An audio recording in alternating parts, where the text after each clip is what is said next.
Саламатсыздарбы, назарыңыздарда эл аралык жаңылыктар, студияда Мадина Айдарова. Обама ислам мамлекетине каршы күрөштү улантат. Сириянын аймагында жоочуларга сокку уруу улантыларын АКШнын президенти 23 сентябрда Бириккен Улуттар уюмунун башкы ассамблеясына жөнөп кетер алдында билдирди. Кечээ күнү кечинде Американын куралдуу күчтөрү менин буйругу менен ислам мамлекетинин Сириядагы позицияларына сокку ура баштады. Бүгүнкү күнү Америка калкы биздин аскердик формадагы аял жана эркектерге, ошондой эле жогорку кесипкөйлүктү көрсөтүп жаткан учкучтарга ыраазычылык билдирет. Биз эң мыкты аскерлерден дүйнөдө болуп көрбөгөн чеберчиликти күтүп көнүп калганбыз, деди. Римдеги католикалык чиркөөнүн 67 жаштагы экс башкармасы Йозеф Велоский Римдин борбору Ватиканда полиция кызматкерлери тарабынан үй камагына алынды. Чиркөөнүн басма сөз кызматы маалымдагандай, Велоскийге педофилизм боюнча күнөө коюлган.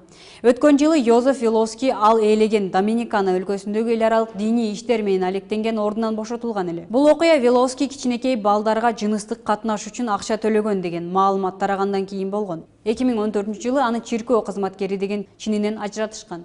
Италиялык массалык маалымат кызматкерлеринин айтуусунда Велоскийге каршы ачылган кылмыш иши Рим папасынын жеке көзөмөлүндө болмокчу. Улуу Британияда негизделген адам укуктарын коргоо боюнча иш алып жүргөн Amnesty International уюму Кытай Эл Республикасын зордук, зомбулук, кыйноого керектелген курал-жарактарды чыгаруусун токтотууга чакырды.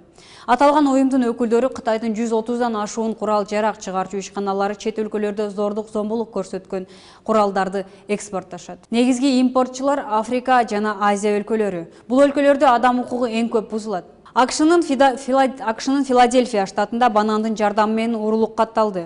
Дүкөндө кезекте турган афро-америкалык жигит текчеде турган бананды байкап калып, аны курал катары чөнтөгүнө салып, сатуучудан акча жана темеки талап кылган. Дүкөндүн кызматкери мырзанын колунда чыныгы пистолет бар деген ой менен талап кылынган нерсенин баарын ошол замат берет. Күбөлөрдүн айтымында ал сатуучудан 2 ирет акча талап кылып, алган соң велосипедчен камырабай кылмыш кылган жерден кетип калган. Эми Филадельфиянын полиция кызматкерлери жогоруда сүрөттөлгөн акылдуу урууга издөө салышты. Turk Vision 2014 сынагына таланттар тандалууда. 19-21 ноябрь күндөрү Казан шаарында өтө турган Turk Vision 2014 эл аралык музыка сынагына Кыргызстандын атынан катышуу үчүн ырчылар тандалууда.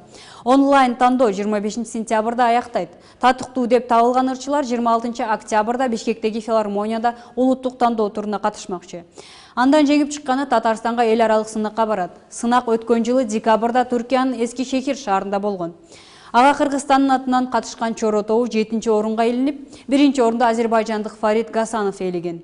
Маданий иш-чара түрк дүйнөсүнүн маданий борборун колдоо агенттигин жана Түрксой уюмунун демилгеси менен былтыр алгачкы ирет уюштурулган. Ушуну менен бүгүнкү жаңылыктар топтому аягына жетти. Саламатта калыңыздар.